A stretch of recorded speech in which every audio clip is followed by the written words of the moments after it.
Alright, here's my second bike check. I have orange nitrous OG bars.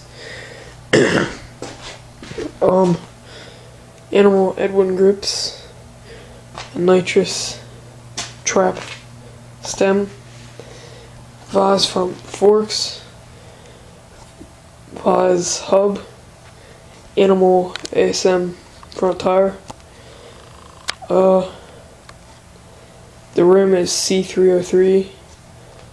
I have Black Label seat, Black Label crank, Black Label sprocket, white KMC chain, and a stolen Thermalite pedal.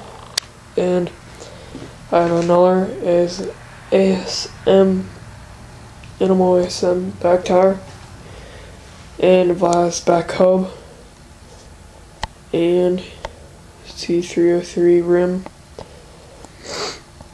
and that's pretty much my bike check. The frame's a Mirko Vilel 2011,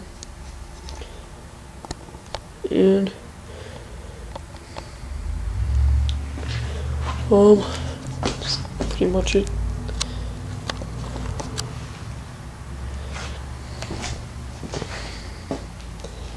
Here's my dad's Harley.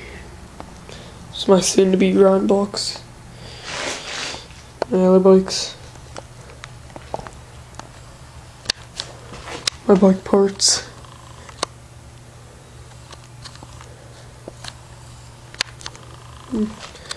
That's it. Probably make a new bike check once I get new forks and rims and seat post and chain and sprocket cranks. Okay, bye.